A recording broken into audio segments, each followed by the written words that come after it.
ಸ್ನೇಹಿತರೆ, ಕಳೆದ ಕೆಲವು ದಿನಗಳಿಂದ ಕೆಲವು ಫೇಮಸ್ ಯೂಟ್ಯೂಬರ್ಗಳ ಕಡೆಯಿಂದ ಹೊಸದೊಂದು ರೀತಿಯ ಮಾತುಗಳನ್ನು ಕೇಳಲಾಗ್ತಿದೆ. ಧರ್ಮಸ್ಥಳ ಅನ್ನೋದು ಹಿಂದೂಗಳಿಗೆ ಸಂಬಂಧಪಟ್ಟ ಪವಿತ್ರ ಸ್ಥಳ ಅಲ್ಲವಂತೆ. ಹಾಗೆ ಧರ್ಮಸ್ಥಳ ದೇವಸ್ಥಾನ ಸರ್ಕಾರಕ್ಕೆ ಅಂದ್ರೆ ಮುಜರಾಯಿ ಇಲಾಖೆಯ ಆಡಳಿತಕ್ಕೆ ಒಳಪಟ್ಟಿಲ್ಲ ಅನ್ನೋದು ಕೂಡ ಅವರ ನೋವಿಗೆ ಕಾರಣವಾಗಿರೋ ವಿಷಯ. ಹಾಗಾದ್ರೆ ಈ ಧರ್ಮಸ್ಥಳ ನಿಜವಾಗಿ ಹಿಂದೂ ಧರ್ಮಕ್ಕೆ ಸಂಬಂಧಪಟ್ಟ ದೇವಸ್ಥಾನ ಅಲ್ವಾ? ಆ ದೇವಸ್ಥಾನ ಯಾಕೆ ಮುಜರಾಯಿ ಇಲಾಖೆಯ ಆಡಳಿತಕ್ಕೆ ಒಳಪಡೋದಿಲ್ಲ ಮತ್ತು ಆ ದೇವಸ್ಥಾನದ ಇತಿಹಾಸ ಏನು ಅನ್ನೋದನ್ನ ಈ ವಿಡಿಯೋದಲ್ಲಿ ಕ್ಲಿಯರ್ ಆಗಿ ತಿಳಿಸಿಕೊಡ್ತೀನಿ. ಕೊನೆವರೆಗೂ ಮಿಸ್ ಮಾಡದೆ ನೋಡಿ. ಹಿಂದೂ ಧಾರ್ಮಿಕ, ಪೌರಾಣಿಕ ಹಾಗೂ ಐತಿಹಾಸಿಕ ವಿಷಯಗಳಿಗಾಗಿ ನಮ್ಮ ಕನ್ನಡ ಕದಂಬ ಚಾನೆಲ್ ಸಬ್ಸ್ಕ್ರೈಬ್ ಮಾಡೋದಕ್ಕೆ ಮರಿಬೇಡಿ. ಧರ್ಮಸ್ಥಳದ ಹಿನ್ನೆಲೆ ಏನು, ಇಲ್ಲಿನ ಸ್ಥಳ ಪುರಾಣ ಏನು ಹೇಳುತ್ತೆ? ಸ್ನೇಹಿತರೆ, ಧರ್ಮಸ್ಥಳ ದೇವಸ್ಥಾನದ ಇತಿಹಾಸವನ್ನ ನೋಡೋದಾದ್ರೆ ನಾವು ಸುಮಾರು 800 ವರ್ಷಗಳ ಹಿಂದೆ ಹೋಗಬೇಕಾಗುತ್ತೆ. ಈಗಿನ ಧರ್ಮಸ್ಥಳದ ಹೆಸರು ಈ ಹೆಸರಲ್ಲಿ ಇರಲಿಲ್ಲ, ಕುಡುಮ ಅನ್ನೋ ಹೆಸರಲ್ಲಿ ಕರೆಯಲಾಗ್ತಾ ಇತ್ತು. ಆ ಊರಿನಲ್ಲಿ ಭೀರ್ಮಣ್ಣ ಪೆರ್ಗಡೆ ಮತ್ತು ಅಮ್ಮ ಬಲ್ಲಾಲ್ತಿ ಅನ್ನೋ ಜೈನ ದಂಪತಿಗಳು ವಾಸ ಮಾಡ್ತಿದ್ರು. ಅವರು ದಾನಶೀಲರು ಮತ್ತು ಧರ್ಮನಿಷ್ಠೆಗೆ ಹೆಸರಾಗಿದ್ದವರಾಗಿದ್ರು. ಹೀಗೆ ಒಂದು ದಿನ ಕಾಲರಾಹು, ಕಲರ್ಕಾಯಿ, ಕನ್ಯಾಕುಮಾರಿ ಮತ್ತು ಕುಮಾರಸ್ವಾಮಿ ಅನ್ನೋ 4 ಜನ ಧರ್ಮದೇವತೆಗಳು ಮನುಷ್ಯನ ರೂಪದಲ್ಲಿ ಬಂದು ಆ ಜೈನ ದಂಪತಿಗಳ ಮನೆಯಲ್ಲಿ ಉಳಿದುಕೊಳ್ಳೋದಕ್ಕೆ ಆಶ್ರಯವನ್ನ ಕೇಳ್ತಾರೆ. ಈ ಪೆರ್ಗಡೆ ದಂಪತಿಗಳು ಅತ್ಯಂತ ಸಂತೋಷದಿಂದ ಅವರನ್ನ ಸ್ವಾಗತಿಸಿ ಅತಿಥಿ ಸತ್ಕಾರ ಮಾಡ್ತಾರೆ. ಅದೇ ರಾತ್ರಿ ಅದೇ 4 ಜನ ದೇವತೆಗಳು ಈ ಭೀರ್ಮಣ್ಣ ಪೆರ್ಗಡೆಯವರ ಕನಸಿನಲ್ಲಿ ಬಂದು ಅವರ ಮನೆಯನ್ನ ಧರ್ಮಕ್ಕಾಗಿ ಸಮರ್ಪಿಸುವಂತೆ ಹಾಗೂ ಶಿವನಿಗೆ ದೇವಾಲಯವನ್ನ ನಿರ್ಮಿಸುವಂತೆ ಸೂಚಿಸ್ತಾರೆ. ಹಾಗೂ ಅವರೇ ಆ ದೇವಾಲಯದ ನಿರ್ವಹಣೆಯನ್ನ ಕೂಡ ನೋಡಿಕೊಳ್ಳುವಂತೆ ಸಲಹೆಯನ್ನ ನೀಡ್ತಾರೆ. ಅವರ ಮಾತಿಗೆ ಒಪ್ಪಿಕೊಂಡ ಪೆರ್ಗಡೆಯವರು ತಮ್ಮ ಮನೆಯನ್ನ ದೇವಾಲಯವಾಗಿ ಪರಿವರ್ತಿಸ್ತಾರೆ.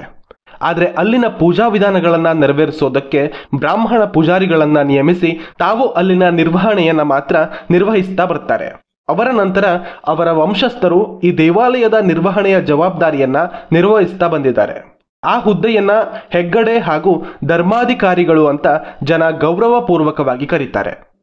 ಭೀರ್ಮಣ್ಣ ಪೆರ್ಗಡೆಯವರ ನಂತರ 20 ಜನ ಅಲ್ಲಿನ ಧರ್ಮಾಧಿಕಾರಿಗಳ ಹೆಸರನ್ನ ನೀವು ಇಲ್ಲಿ ನೋಡಬಹುದು. ಯಾರು ಈ ಅಣ್ಣಪ್ಪ ಸ್ವಾಮಿ? ಸ್ನೇಹಿತರೆ, ಈ ಧರ್ಮಸ್ಥಳ ದೇವಾಲಯದ ಪ್ರಮುಖ ದೇವರು ಮಂಜುನಾಥ ಸ್ವಾಮಿ ಆದರೂ ಕೂಡ ಇಲ್ಲಿ ಇನ್ನೂ ಒಬ್ಬ ಪ್ರಮುಖ ದೇವರನ್ನ ಪೂಜಿಸಲಾಗುತ್ತೆ. ಆ ದೇವರೇ ಈ ಅಣ್ಣಪ್ಪ ಸ್ವಾಮಿ. ಇಲ್ಲಿನ ಪುರಾಣದ ಪ್ರಕಾರ ಧರ್ಮಸ್ಥಳದಲ್ಲಿನ ಶಿವಲಿಂಗವನ್ನ ಮಂಗಳೂರಿನ ಕದ್ರಿಯಿಂದ ತರಲಾಗಿದೆ ಅಂತ ಹೇಳಲಾಗುತ್ತೆ. ಹಾಗೆ ಆ ಶಿವಲಿಂಗವನ್ನ ತಂದುಕೊಟ್ಟ ವ್ಯಕ್ತಿಯೇ ಸ್ವಾಮಿ ಅಣ್ಣಪ್ಪ. ಮತ್ತು ಆ ಲಿಂಗವನ್ನ ತಂದು ಪೆರ್ಗಡೆಯವರಿಗೆ ನೀಡಿದ ನಂತರ ಅವರು ಮಾಯವಾದರು ಅಂತ ಹೇಳಲಾಗುತ್ತೆ.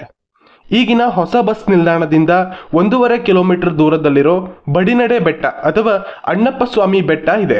ಈ ಬೆಟ್ಟದಲ್ಲಿ 4 ಧರ್ಮದೇವತೆಗಳು, ಅದೇ ಅವತ್ತು ಪೆರ್ಗಡೆ ದಂಪತಿಗಳ ಮನೆಗೆ ಮನುಷ್ಯ ರೂಪದಲ್ಲಿ ಆಶ್ರಯ ಕೋರಿ ಬಂದಿದ್ದ ಧರ್ಮದೇವತೆಗಳ ಮಂದಿರ ಕೂಡ ಇದೆ. ಧರ್ಮಸ್ಥಳದಲ್ಲಿ ಮಂಜುನಾಥನ ದರ್ಶನವನ್ನ ಪಡೆದ ನಂತರ ಈ ಬೆಟ್ಟಕ್ಕೆ ಭೇಟಿ ನೀಡೋದು ಅತ್ಯಂತ ಶುಭಪ್ರದ ಅನ್ನೋದು ಇಲ್ಲಿನ ಭಕ್ತರ ನಂಬಿಕೆ. ಸ್ನೇಹಿತರೆ, ಈ ಧರ್ಮಸ್ಥಳ ದೇವಾಲಯ ಕೇವಲ ಒಂದು ದೇವಸ್ಥಾನವಲ್ಲ, ಕರ್ನಾಟಕದಲ್ಲಿ ಅತಿ ಹೆಚ್ಚು ಜನ ಭೇಟಿ ನೀಡೋ ಶಿವನ ದೇವಾಲಯವೂ ಹೌದು. ಇಲ್ಲಿನ ಶಿವ ಅತ್ಯಂತ ಶಕ್ತಿಶಾಲಿ ಅಂತ ನಂಬಲಾಗುತ್ತೆ. ಮಾತು ಬಿಡದ ಮಂಜುನಾಥ ಅಂತಾನೆ ಈ ಮಂಜುನಾಥ ಸ್ವಾಮಿಯ ಬಗ್ಗೆ ಭಕ್ತರ ನಂಬಿಕೆ. ಇಲ್ಲಿ ಬಂದು ಮೋಸ ಮಾಡಿದವರ ವಿರುದ್ಧ ಹರಕೆ ಕಟ್ಟುವ ಸಂಪ್ರದಾಯ ಕೂಡ ಇದೆ. ಕೋರ್ಟಿನಲ್ಲೂ ತೀರ್ಮಾನವಾಗದ ಸಮಸ್ಯೆಗಳನ್ನ ಕೂಡ ಸ್ವಾಮಿ ಮಂಜುನಾಥನಲ್ಲಿ ತಮ್ಮ ನೋವನ್ನ ತೋಡಿಕೊಂಡರೆ ಆ ಸಮಸ್ಯೆಯನ್ನ ಮಂಜುನಾಥನೇ ಬಗೆಹರಿಸುತ್ತಾನೆ ಅಂತ ಭಕ್ತರು ನಂಬುತ್ತಾರೆ. ಅದೆಷ್ಟೋ ಜನರಿಗೆ ಮಂಜುನಾಥ ಸ್ವಾಮಿ ನ್ಯಾಯ ಒದಗಿಸಿಕೊಟ್ಟಿದ್ದಾರೆ. ಎಲ್ಲಿಯೂ ಬಗೆಹರಿಯದ ಸಮಸ್ಯೆ ಇಲ್ಲಿ ಹರಕೆ ಕಟ್ಟಿದ ಮೇಲೆ ಬಗೆಹರಿಯಿತು ಅಂತ ಹೇಳಲಾಗುತ್ತೆ. ಇಲ್ಲಿನ ಹರಕೆಯೇ ವಿಭಿನ್ನ. ಹೌದು, ಇತರ ದೇವಾಲಯಗಳಂತೆ ಇಲ್ಲಿ ಹರಕೆಗಾಗಿ ಹಣವನ್ನ ಮಾತ್ರ ಹರಕೆಯಾಗಿ ನೀಡೋದಿಲ್ಲ.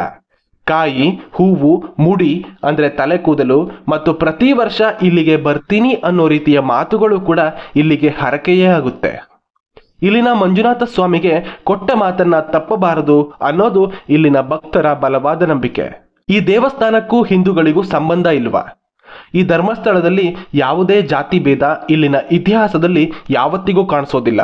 ಯಾವುದೇ ಧರ್ಮದ, ಯಾವುದೇ ಜಾತಿಯ ವ್ಯಕ್ತಿಯಾದರೂ ಸಹಿತ ಇಲ್ಲಿನ ದೇವಾಲಯಕ್ಕೆ ಬಂದು ದೇವರ ದರ್ಶನ ಪಡೆದು ದೇವರ ಅನ್ನಪ್ರಸಾದವನ್ನ ಸ್ವೀಕರಿಸಬಹುದು. ಹಿಂದೂ, ಮುಸ್ಲಿಂ, ಕ್ರೈಸ್ತ, ಜೈನ, ಬೌದ್ಧ ಎಲ್ಲ ಧರ್ಮದವರಿಗೂ ಇಲ್ಲಿ ಪ್ರವೇಶ ಇದೆ. ತಮಗೆ ಅನ್ಯಾಯವಾಗಿದೆ, ನ್ಯಾಯ ಬೇಕು ಅಂತ ಸ್ವಾಮಿಗೆ ಶರಣಾಗಿ ಬರುವ ಎಲ್ಲ ಭಕ್ತರಿಗೂ ಇಲ್ಲಿ ಅವಕಾಶ ಇದೆ. ಇಲ್ಲಿನ ಆಡಳಿತ ಹಾಗೂ ನಿರ್ವಹಣೆಯನ್ನ ಹೆಗ್ಗಡೆ ಅಂದ್ರೆ ಜೈನ ಫ್ಯಾಮಿಲಿ ನೋಡಿಕೊಂಡ್ರೆ, ಇಲ್ಲಿನ ಪೂಜೆ ಹಾಗೂ ಸಂಪ್ರದಾಯ ನಿರ್ವಹಣೆಯನ್ನ ಬ್ರಾಹ್ಮಣರು ನೋಡಿಕೊಳ್ತಾರೆ. ಈ ದೇವಾಲಯದಲ್ಲಿ ಯಾವುದೇ ಪಂಕ್ತಿ ಭೇದವಾಗಲಿ ಅಥವಾ ಯಾವುದೇ ವಿಶೇಷ ಸಮುದಾಯಕ್ಕೆ ವಿಶೇಷ ಸತ್ಕಾರಗಳಾಗಲಿ ಇರೋದಿಲ್ಲ. ಈ ದೇವಾಲಯದ ಇನ್ನೊಂದು ವಿಶೇಷ ಏನಂದ್ರೆ, ಇಲ್ಲಿ ಪ್ರತಿನಿತ್ಯ ಸಾವಿರಾರು ಜನಕ್ಕೆ ಉಚಿತ ಅನ್ನ ಸಂತರ್ಪಣೆ ಮಾಡಲಾಗುತ್ತೆ. ಅದೆಷ್ಟು ಜನ ಭಕ್ತರು ಬಂದರೂ ಯಾರಿಗೂ ಇಲ್ಲ ಅನ್ನದೇ ಪ್ರತಿಯೊಬ್ಬರಿಗೂ ಅನ್ನದಾನವನ್ನ ಮಾಡಲಾಗುತ್ತೆ. ಕಳೆದ 800 ವರ್ಷಗಳಿಂದ ಕೂಡ ಈ ಪದ್ಧತಿ ನಡೆದು ಬಂದಿದೆ ಅಂತ ಹೇಳಲಾಗುತ್ತೆ. ಶಿವರಾತ್ರಿ, ಲಕ್ಷದೀಪೋತ್ಸವದಂತಹ ಸಂದರ್ಭದಲ್ಲಿ ಇಲ್ಲಿಗೆ ಬರುವ ಭಕ್ತರ ಸಂಖ್ಯೆ ಲಕ್ಷವನ್ನ ಮೀರುತ್ತೆ. ಅವರೆಲ್ಲರಿಗೂ ಸಹ ಅನ್ನದಾನದ ವ್ಯವಸ್ಥೆಯನ್ನ ಈ ದೇವಾಲಯದಲ್ಲಿ ಮಾಡಲಾಗುತ್ತೆ. ಮತ್ತು ಯಾವತ್ತಿಗೂ ಇಲ್ಲಿ ಯಾವ ಭಕ್ತರಿಗೂ ಮಾಡಿದ ಅಡುಗೆ ಕಡಿಮೆಯಾಯಿತು ಅನ್ನೋ ಇತಿಹಾಸವಿಲ್ಲ. ಹೀಗಾಗಿ ಸಾಕ್ಷಾತ್ ಮಾತೆ ಅನ್ನಪೂರ್ಣೆ ಇಲ್ಲಿ ನೆಲೆಸಿದ್ದಾಳೆ ಅಂತ ಭಕ್ತರು ನಂಬ್ತಾರೆ. ಈ ದೇವಸ್ಥಾನ ಸರ್ಕಾರದ ಆಡಳಿತಕ್ಕೆ ಒಳಪಟ್ಟಿಲ್ಲ. ಯಾಕೆ?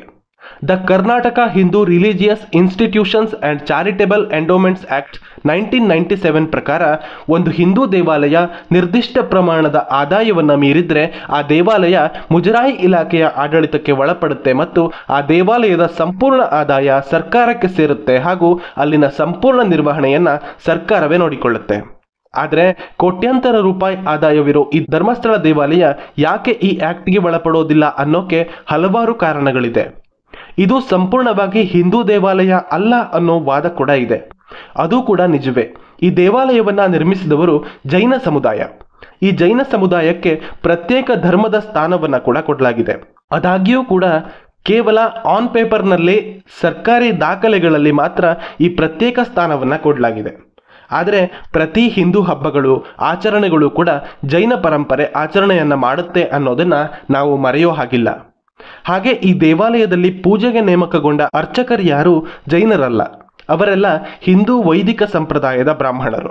ಹೀಗಾಗಿ ಆಚರಣೆಯ ದೃಷ್ಟಿಯಲ್ಲಿ ಇದು ಹಿಂದೂ ಧರ್ಮದಿಂದ ಹೊರತಾಗಿರೋ ದೇವಸ್ಥಾನ ಅಲ್ಲ ಅಂತ ನಾವೆಲ್ಲ ಅರ್ಥ ಮಾಡಿಕೊಳ್ಬೇಕು. ಇನ್ನು ಎರಡನೇ ಕಾರಣ, ಈ ದೇವಾಲಯದ ಇತಿಹಾಸ. ಹಿಂದೂ ರಿಲಿಜಿಯಸ್ ಆಕ್ಟ್ ಅಪ್ಲೈ ಆಗಬೇಕು ಅಂದ್ರೆ ಆ ಹಿಂದೆ ದೇವಸ್ಥಾನ ಯಾವುದಾದ್ರೂ ರಾಜನ ಆಳ್ವಿಕೆಯಲ್ಲಾಗಲಿ ಅಥವಾ ಸರ್ಕಾರ, ಅದು ಬ್ರಿಟಿಷ್ ಸರ್ಕಾರ ಕೂಡ ಆಗಿರಬಹುದು, ಸರ್ಕಾರದ ಆಳ್ವಿಕೆಯಲ್ಲಾಗಲಿ ಇರಲಿಲ್ಲ. ಕಳೆದ 800 ವರ್ಷಗಳಿಂದ ಕೂಡ ಈ ದೇವಾಲಯ ಪೆರ್ಗಡೆ ಕುಟುಂಬದ ಆಳ್ವಿಕೆಯಲ್ಲಿದೆ. ಅವರೇ ಇಲ್ಲಿನ ಧರ್ಮದರ್ಶಿಗಳಾಗಿರೋದು ಸಂಪ್ರದಾಯ. ಅಕಸ್ಮಾತ್ ಈ ದೇವಾಲಯ ಸರ್ಕಾರದ ಆಡಳಿತಕ್ಕೆ ಬಂದ್ರೆ ಆ ಸಂಪ್ರದಾಯ ಕೂಡ ಇಲ್ಲಿಗೆ ನಿಂತು ಹೋಗುತ್ತೆ. ಇನ್ನು ಮೂರನೆಯದು, ಇದು ಸ್ವತಂತ್ರವಾಗಿರೋ ಚಾರಿಟೇಬಲ್ ಟ್ರಸ್ಟ್ ಮೂಲಕ ನಡೀತಾ ಇರೋ ದೇವಾಲಯ. ಇಲ್ಲಿವರೆಗೂ ಯಾವುದೇ ಸರ್ಕಾರದಿಂದ ಫಂಡಿಂಗ್ ಅನ್ನ ಪಡೆದುಕೊಂಡಿಲ್ಲ. ತನ್ನ ಎಲ್ಲಾ ನಿರ್ವಹಣೆಯನ್ನ ಇಲ್ಲಿನ ದೇವಾಲಯದಲ್ಲಿ ಭಕ್ತರ ಡೊನೇಷನ್ ಮೂಲಕ ಪೂರೈಸಿಕೊಳ್ಳುತ್ತೆ. ಮತ್ತಿದು ಕೇವಲ ದೇವಾಲಯ ಅಷ್ಟೇ ಅಲ್ಲದೆ ಉಚಿತ ಆಹಾರ, ಉಚಿತ ವಿದ್ಯಾಭ್ಯಾಸ, ಉಚಿತ ಆಸ್ಪತ್ರೆ ಹಾಗೂ ಧಾರ್ಮಿಕ ಸಲಹೆಗಳನ್ನ ಕೂಡ ನೀಡುತ್ತಾ ಬಂದಿದೆ. ಸುಪ್ರೀಂ ಕೋರ್ಟ್ ಕೂಡ ಈ ದೇವಾಲಯ ಸ್ವತಂತ್ರವಾಗಿರುವುದಕ್ಕೆ ಅನುಮತಿ ಕೊಟ್ಟಿದೆ. ಪ್ರತಿಯೊಂದು ವಿಚಾರದಲ್ಲಿ ಕೂಡ ಈ ದೇವಾಲಯದ ನಿರ್ವಹಣೆ ಅಚ್ಚುಕಟ್ಟಾಗಿ ನಡೀತಾ ಇರೋದ್ರಿಂದ ಸರ್ಕಾರದಿಂದ ಯಾವುದೇ ಸಹಾಯಧನದ ಅಪೇಕ್ಷೆ ಪಡೆಯದೆ ತಾನೇ ಸ್ವತಂತ್ರವಾಗಿ ನಿರ್ವಹಣೆ ಮಾಡಿಕೊಳ್ತಿರೋದ್ರಿಂದ ಈ ದೇವಾಲಯ ಸರ್ಕಾರಿ ಹಿಡಿತದಿಂದ ಮುಕ್ತವಾಗಿರುವಂತೆ ಸಲಹೆ ನೀಡಿದೆ. ಇನ್ನು ಕೊನೆಯ ಕಾರಣ, ಭಕ್ತರ ವಿರೋಧ. ಈ ದೇವಾಲಯದ ಭಕ್ತರು ದೇವಾಲಯವನ್ನ ಸರ್ಕಾರದ ಹಿಡಿತಕ್ಕೆ ಕೊಡೋದಕ್ಕೆ ಒಪ್ಪೋದಿಲ್ಲ. ತಮ್ಮ ಧಾರ್ಮಿಕ ನಂಬಿಕೆ ಹಾಗೂ ತಮ್ಮ ಭಕ್ತಿಯ ಕಾರಣಕ್ಕೆ ಈ ದೇವಾಲಯ ಸರ್ಕಾರದ ಹಸ್ತಕ್ಷೇಪವನ್ನ ಭಕ್ತರು ಸಹಿಸೋದಿಲ್ಲ. ಈ ದೇವಾಲಯ ಯಾವುದೇ ರಾಜಕೀಯ ಕಾರಣಕ್ಕೆ ಒಳಗಾಗೋದು ಭಕ್ತರಿಗೆ ಇಷ್ಟವಿಲ್ಲ. ಎಲ್ಲಾ ಜಾತಿಯ, ಎಲ್ಲಾ ಧರ್ಮದ, ಎಲ್ಲಾ ನಂಬಿಕೆಯ ಜನರ ಮೂಲವಾಗಿರೋ ಈ ಧರ್ಮಸ್ಥಳ ರಾಜಕೀಯ ಪುಡಾರಿಗಳ ವೋಟ್ ಬ್ಯಾಂಕ್ ಆಗೋದು ಇಲ್ಲಿನ ಭಕ್ತರಿಗೆ ಇಷ್ಟವಿಲ್ಲ. ದುರ್ದೈವದ ಸಂಗತಿ ಏನು ಅಂದ್ರೆ, ನಮ್ಮ ದೇವರನ್ನ, ನಮ್ಮ ಸಂಪ್ರದಾಯವನ್ನ ನಂಬದ ಅದೆಷ್ಟೋ ಅಬ್ಬೆಪಾರಿಗಳು ಈ ದೇವಾಲಯದ ಮೇಲಿನ ನಂಬಿಕೆಯನ್ನ ಪ್ರಶ್ನಿಸುವಾಗ, ಈ ದೇವಾಲಯದ ಮೇಲೆ ತಾವಿಟ್ಟ ಅಪಾರ ವಿಶ್ವಾಸವನ್ನ ಅಲ್ಲಗಳೆಯುವಾಗ ಹಾಗೂ ಹಿಂದೂ ಜೈನ ಅಂತ ನಮ್ಮ ಶ್ರದ್ಧೆಯನ್ನ ತುಂಡರಿಸುವಾಗ ಇಲ್ಲಿನ ಭಕ್ತರು ಸುಮ್ಮನಿರೋದಕ್ಕೆ ಸಾಧ್ಯವಿಲ್ಲ ಅನ್ನೋದು ನನ್ನ ನಂಬಿಕೆ. ನಿಮಗೆ ಈ ವಿಷಯದಲ್ಲಿ ಏನನ್ನಿಸುತ್ತೆ ಅನ್ನೋದನ್ನ ಕಮೆಂಟ್ ಮಾಡಿ. ಮುಖ್ಯವಾಗಿ ಗಮನಿಸಬೇಕಾದ ವಿಷಯ ಏನಂದ್ರೆ, ಇಲ್ಲಿ ನಾನು ಧರ್ಮಸ್ಥಳ ದೇವಸ್ಥಾನದ ಇತಿಹಾಸವನ್ನ ಹಾಗೂ ಇಲ್ಲಿನ ಭಕ್ತರ ನಂಬಿಕೆಯನ್ನ ಮಾತ್ರ ವಿವರಿಸಿದ್ದೇನೆ. ಇಲ್ಲಿನ ಭಕ್ತರ ನಂಬಿಕೆಗಳಿಗೆ ಹಾನಿಯುಂಟು ಮಾಡುವಂತಹ ಯಾವುದೇ ಮಾತುಗಳನ್ನ ಯಾರೂ ಸಹಿಸಲು ಸಾಧ್ಯವಿಲ್ಲ. ಇತರ ಕಾರಣಗಳು ಏನೇ ಇದ್ದರೂ ನಮಗೂ ಈ ದೇವಸ್ಥಾನದ ಮೇಲಿನ ನಂಬಿಕೆಗೂ ಯಾವುದೇ ಕುಂದುಂಟಾಗುವುದಿಲ್ಲ ಅಂತ ನಾನು ಇಲ್ಲಿ ತಿಳಿಸೋದಕ್ಕೆ ಇಷ್ಟಪಡ್ತೇನೆ. ಜೈ ಶ್ರೀರಾಮ್, ಹರ ಹರ ಮಹಾದೇವ್.